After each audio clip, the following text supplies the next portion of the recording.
Hello दोस्तों, एक और हॉरर फिल्म का समय हो गया है। आज मैं आपके लिए डिनर के साथ देखने के लिए एक बेहतरीन हॉरर फिल्म लेकर आया हूँ। फिल्म की शुरुआत रोमांच की तलाश में कॉलेज के छात्रों के एक समूह से होती है, जो एक रोड ट्रिप पर हैप्पी वैली नाम के एक छोटे से कस्बे में पहुँचते हैं। जैसे जैसे वे कस्बे में अंदर जाते हैं, उन्हें पता चलता है कि यह सुनसान है। आंगन में घास फूस और पत्तियां उगी हुई हैं, मानो सदियों से कोई बसा ही न हो। जैसे ही वे हैरान होते हैं, अचानक एक पेड़ के पीछे से शहर वासियों का एक समूह निकलता है और उत्साह से नाच गाकर उनका स्वागत करता है। समूह का नेतृत्व कर रहे गांव के मुखिया उन्हें बताते हैं कि अगले दिन उनके कस्बे का अनोखा त्योहार है और उन्हें अपने साथ शामिल होने के लिए आमंत्रित करते हैं। पहले तो समूह थोड़ा सशंकित होता है, लेकिन गांव के मुखिया की बेटी का कामुक रूप देखकर वे वहीं रुकने का फैसला करते हैं। जल्द ही और छात्र भी उनके पीछे आ जाते हैं और गांव के मुखिया और गांव वालों के आतिथ्य से वे अपने अपने कमरों में चले जाते हैं। कुछ युवक अकेलेपन को बर्दाश्त न कर पाने के कारण गांव की सुंदरियों से बातें करने के लिए बाहर निकल पड़ते हैं,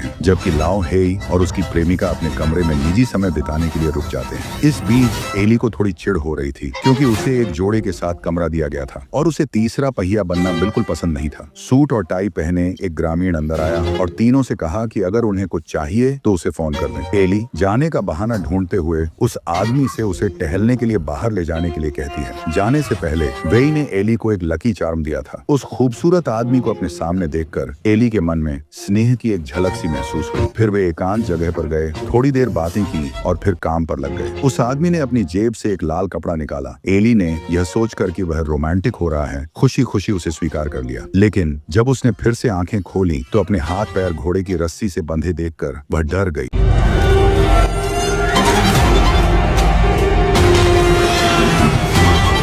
Harper, honey, this isn't exactly what I had in mind.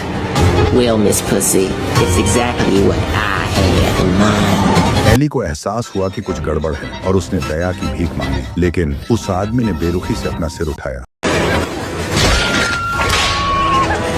बेचारी एली को घोड़े ने बेरहमी से नोच डाला। गांव के मुखिया ने सभी को अपने घर खाने पर बुलाया, लेकिन कुछ लोगों को यह एहसास ही नहीं हुआ कि मेज पर रखा बारबेक्यू उनकी साथी एली थी। खाने के बाद बाकी सभी खूबसूरत औरतें ले गईं और एल्विन अकेला रह गया। जैसे ही वह उदास हो रही थी, उसने अचानक खिड़की से किसी को पुकारते सुना। ये वही गाँव वाला था जो खाने की मेज पर उसे बुरी तरह घूर रहा था। उस गाँव वाले ने नौकरानी की पोशाक पहनी हुई थी और उसके हाथ में शराब का जग था। गर्म खून वाला एल्विन ऐसे प्रलोभन का विरोध कैसे कर सकता था। उसने जल्दी से नौकरानी को अपने कमरे में बुलाया, बिस्तर पर लेट गया और अंदर भागा। हालांकि जैसे ही वे शुरू करने वाले थे, नौकरानी ने अचानक मांग की कि एल्विन पहले थोड़ी शराब पिए और फिर बिना किसी हिचकिचाहट के उसके मुंह में एक स्ट्रॉ ठूंस दिया। जैसे ही एल्विन ने एक घूंट लिया, उसे एहसास हुआ कि शराब में मिलावट है, लेकिन बहुत देर हो चुकी थी। पता चला कि उसने तेज सल्फ्यूरिक एसिड पी लिया था। तब तक उसका शरीर जलने के निशानों से भर चुका था। अगले दिन तक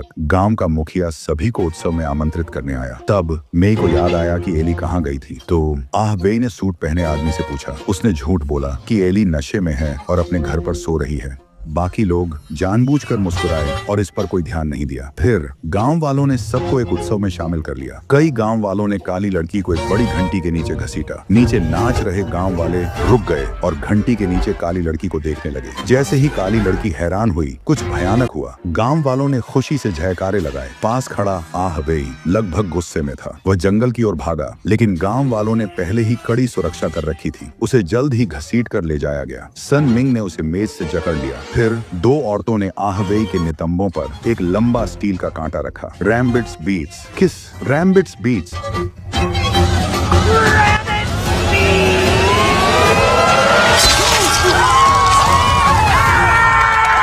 दूसरी तरफ बाकी लोगों को भी एहसास हुआ कि इस शहर की किस्मत खराब है। गांव वाले बेरुखे थे। तभी ज़ियाओमी वहां पहुंची और उसे जंगल में वह भाग्यशाली पेंडेंट मिला जो वेई ने एली को दिया था। जमीन पर खून का एक बड़ा गड्ढा भी था। बाकी लोगों को तुरंत एहसास हो गया कि एली की हत्या कर दी गई है। उन्हें जल्द से जल्द शहर छोड़ना था। Now, I'm only gonna say it one time. This is the most important day of the year for the good citizens of Pleasant Valley. So, y'all don't want to disappoint my kinfolk. We've been known to react harshly to them that crosses us! You don't want to miss the barbecue.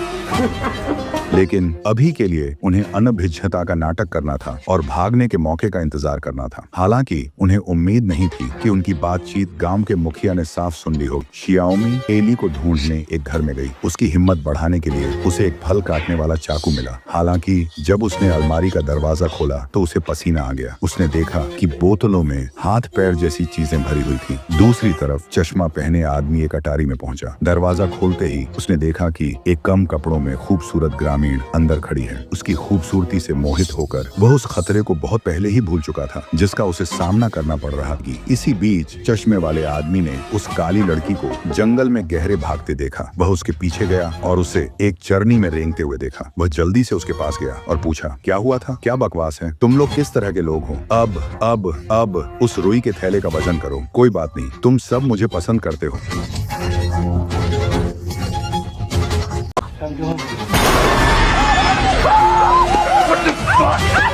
What kind of people are you? Now, wait a cotton picking minute. What about you? Y'all like that? जब उस आदमी को होश आया तो उसने खुद को आखिरी प्लेट से बंधा पाया। जैसे ही गांव वालों ने आखिरी प्लेट घुमाई, उसके सामने पड़े पत्थर के स्लैब ने उसे कुचल कर मार डाला। गांव वालों के जयकारों के बीच हेगे पूरी तरह कुचल गया। इस बीच जाओ शुआई को एक मोटरसाइकिल मिली और उसने भागने की कोशिश की, लेकिन घात लगाए बैठे एक निवासी ने उसे गुलेल से गोली मार दी। फिर गांव वालों ने उसे और जियाओ मेई को बांधकर शहर के केंद्र में ले गए, जहां वे एक विशेष रात्रि भोज का आनंद लेने वाले थे। रात्रि भोज में जियाओ मेई और उसके साथी शामिल थे। उत्सव को और मजेदार बनाने के लिए गांव वालों ने जियाओ शुआई से वादा किया कि अगर वह जियाओ मेई को मार देगा तो वह शहर का सदस्य बन जाएगा। जियाओ शुआई ने एक रसोई का चाकू उठाया, जियाओ मेई के पास गया और सबके सामने उसे उठा लिया। मैं इसे तुम्हारी गांड में ठूंस दूंगा। गांव के मुखिया का बेटा तुरंत मारा गया। अपने बेटे की मौत का बदला लेने के लिए गांव के मुखिया ने खुद जियाओ शुआई को मारने का फैसला किया और वादा किया कि अगर वह उसे हरा सकता है तो वह उन दोनों को जाने देगा। Duel of Honor. Man.